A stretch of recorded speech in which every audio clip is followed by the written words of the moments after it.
Хотели громкие!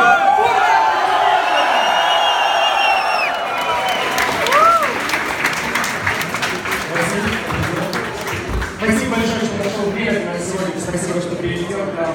Мы очень много тебя ждали и наконец-то дождались. Хотим услышать тебя, что ты нам принес, чем ты нам принес. Всем здравствуйте, очень приятно всех видеть. Не ожидал, что будет так много людей, поэтому можем начинать. Давайте. Друзья, как я и обещал, у нас есть немножко вопросов, немножко каверных вопросов Василию по поводу его профессиональной карьеры и личных решений. Я их выписал себе на листе, потому что все вопросы, которые мы сегодня зададим, я их даже не мог их запомнить, но очень хочется узнать. Василий, в новом ролике Андерама ты мотивируешь силу духа, стремление вперед. Поделись с нашими гостями, как вырабатывать в себе силу воли, силу духа, как вот запал, который в тебе есть. Меня в детстве научили... Меня хорошо слышно, да? Ребят, всем слышно? Мне кажется, что плохо. Меня в детстве просто научили ставить перед собой цель, идти к ней, достигать ее. Ну вот, в принципе, каждый из людей, кто в жизни ставит перед собой цель, неважно, спорт, это, учеба, вообще любое направление, поставил, значит, нужно добиться. Без силы воли, без целеустремления цели не достичь. Согласен. Ребята, вы согласны? Да. Скажи, а было ли такое в жизни, что у тебя что-то не получалось, и ты вдруг хотел сдаться, готов был отпустить руки? Да, я сдавался, но не то, что я опускал как-то руки, много раз не получалось. Но для этого у меня был рядом отец, был рядом тренер, который, в принципе, поддерживал и направлял. А как раз был мой следующий вопрос, что же мотивировало или кто тебя мотивировал на преодоление этих сложностей, наверное, понимаешь, что это был отец, да? Само собой, но я не могу сказать, что там что-то или кто-то меня мотивировал. У меня мотивация была это стать олимпийским чемпионом. Но это была самая основная моя мотивация. Поэтому я шел к своей цели. В Штатах на родине бренда Under Armour лицом компании является Дуэйн Джонсон, на себя мы уже об этом говорили, пока тебя ждали. А в Украине ты сопоставляешь ли ты себя с этим атлетом? Интересный вопрос. Нет, абсолютно не сопоставляю. У нас он как бы актер, я спортсмен. А ты не планируешь дальше в актерскую карьеру? Вообще есть какие-то мечты? Ребят, мне кажется, что вполне подошло. Если предложат, посмотрим. Получится. А с какой установки? Я слышу, что важно начать день с максимально правильной установки. С какой установки ты начинаешь? Как это начинается? Ты открыл глаза и... Я понимаю, что нужно идти на тренировку. Это чемпионский настрой максимально. Ты позволяешь себе поблажить на этих тренировках? Может быть, там пришел и... Нет, на тренировках нет. На тренировках, может быть, знаете, вот основное мое качество, что меня отличает от остальных, у меня есть большое трудолюбие в работе, и я понимаю, зачем я это делаю, я понимаю, для чего это делаю, и я делаю в тех объемах, в которых нужно. Ну, наверное, это основная черта, которой я могу похвастаться. Часто пишут о том, что на тренировках играет роль тренировок. У всех разное мнение. Какое мнение твое? Насколько тебе помогает? Лично мое мнение, я думаю, что это чепуха, потому что когда я был маленький, и боксом в основном занимаются из неблагополучных и бедных семей. И когда у тебя там, кеды с дыркой, и ты чувствуешь, когда ты тренируешься, ты чувствуешь свои ноги, что они касаются зала, носки протираются, там, одна футболка, одни шорты у тебя на всю неделю. Не имеет значения, мне кажется, вообще экипировка. Главное, имеет значение это твое желание и твое стремление чего-то достичь в жизни. В частности, да, сила воли, да. Но на самом деле... Я понимаю, куда вы подводите меня. На самом деле это правда. Воля действительно имеет огромное значение.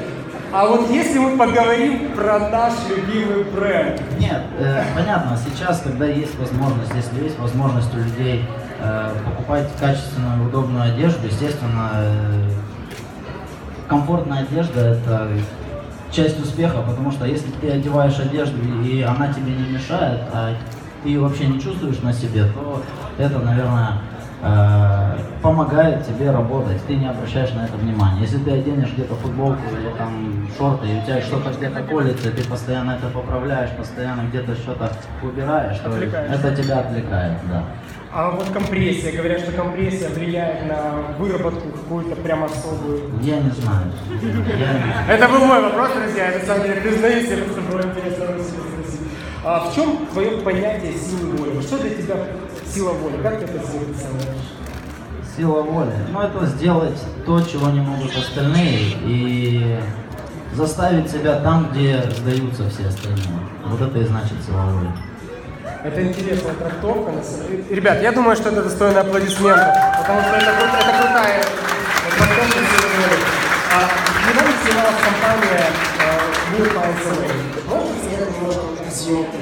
Задействовал ли ты вот эту силу воли? Да, я задействовал силу воли, потому что съемки длились около 12 часов, и очень часто приходилось менять одежду, очень часто приходилось менять какие-то ракурсы, плюс я еще тогда с травмированным плечом еще и до операции находился, и это было некомфортно. То есть очень много вещей, которые там есть в ролике, их мы не могли снять, и очень много вещей нам на самом-то деле не показали в ролике, из-за того, что ты все полноценно не мог выполнять. Друзья, секунды ролика и 12 часов. Я хочу, чтобы это были еще одни аплодисменты, потому что это чудовищная работа.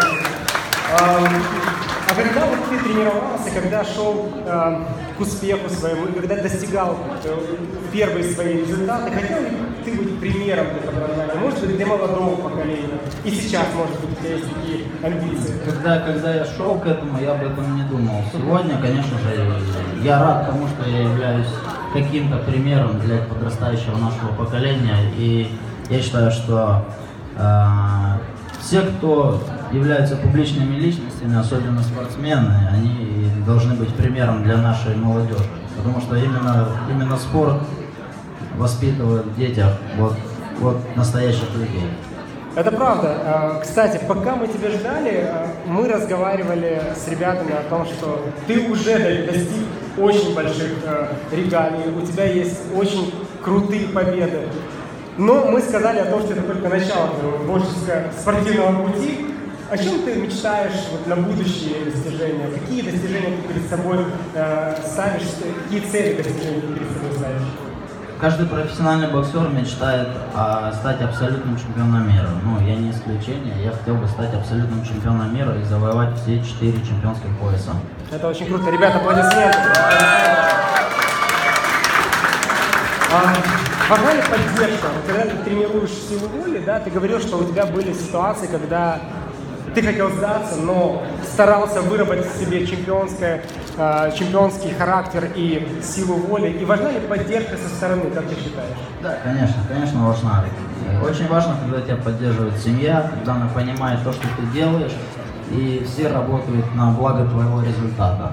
Мне особенно повезло в этом, потому что я вырос в спортивной семье, у меня мать тренер, отец тренер, сестра спортсменка, супруга спортсменка. Поэтому мне в этом плане повезло, они понимают, для чего и когда я это делаю.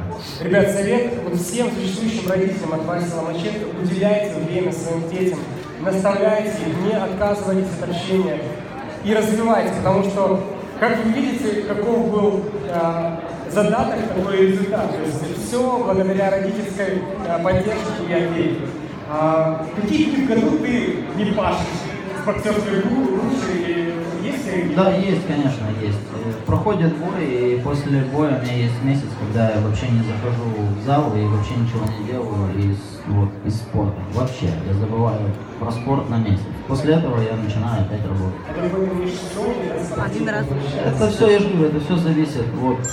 Есть бой, назначили дату, для того, чтобы подготовиться к бою, как правило, нужно где-то 3 месяца. Ну вот, посчитайте, в году 12 месяцев, 3 месяца на подготовку. Ну вот, 3 боя где-то, вот, 3-4 боя, это как получится. Бывает и 2 боя, но тем не менее, отдых всего лишь месяц. Ребята, в интернете опубликовали еще один вопрос про Дуэйна Джонсона. Я не знаю, почему постоянно тебе реализуют эти вопросы. Смотрели ли ты с ним фильмы, какой твой любимый? На самом-то деле я не являюсь там каким-то киноманом, я честно говоря, не запоминаю там фильмы эти все. Я смотрел, последний фильм, который я с ним смотрел, это «Джуманджи». Это классно. Ты смотрели «Джуманджи»?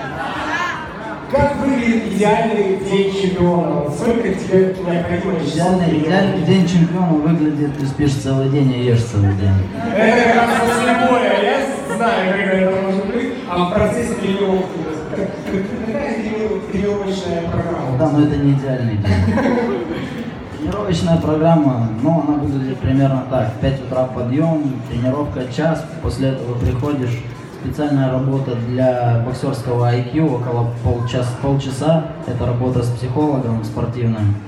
После этого я иду спать, просыпаюсь, кушаю, иду на тренировку в 12, занимаюсь час-полтора, после этого возвращаюсь домой, ложусь спать, просыпаюсь, иду на третью тренировку в 6 часов вечера. В 6 часов вечера это уже боксерская тренировка, она может длиться там 3 часа, 3,5, как получится. Ребята, чтобы вы понимали, каждый раз, когда рейтинг поднимает перчатку силы вверх, это просто результат этого адского технического труда и системности. То есть здесь важно не пропускать. Бывает ли лень перед такими тренировками? Ну, бывает такое, что ты приходишь и вообще... Бывает, конечно, бывает, но я понимаю, да элементарно, я-то понимаю, что сегодня это мой хлеб, я понимаю свои амбиции, я знаю свои амбиции, я знаю, что чего я хочу достичь, поэтому все это заставляет тебя идти дальше и делать то, что ты делаешь. Мы снова говорим о силе воли и о цели к результату. И, наверное, последний вопрос, который у меня есть, и такой, знаешь, каверзный. Позволяешь ли ты себе иногда быть слабым? Я не знаю, почему такой вопрос задан, но он интересный. Да, конечно, позволяю. А в чем здесь не секрет? Или если личное, тогда нет? Да вот элементарно просто, я понимаю, что со своими детьми я слабый. Я понимаю, что здесь я не должен давать слабину, я даю эту слабину. Тем самым я делаю хуже им в их будущем. Ну, вот это такой, знаете, элементарный пример. Ребят, любите детей, но не давайте слабину. Мы выписываем хэштеги великих людей, поэтому... Вань, спасибо тебе огромное, спасибо, что ответил на вопросы. Сейчас мы бы хотели пригласить тебя, чтобы ты дал автограф. Да, я, в принципе, сюда и приехал. Ребята, вы готовы? Подходите. Я, как и говорил, потому что у нас есть время, поэтому не толпитесь, дайте возможность каждому получить по автографу. Я бы вообще сделал небольшую поправку. Если есть дети сзади, пускайте детей вперед, пускай детки первые берут автограф, а все остальные потом. Спасибо. Спасибо огромное. Детки вперед.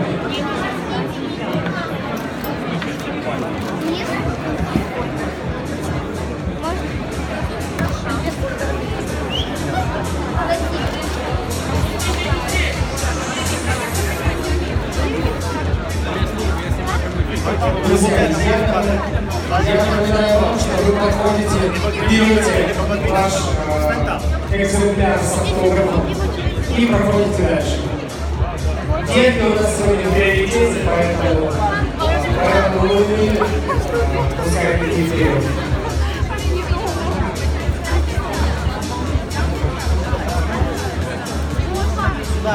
Сюда поднимаются.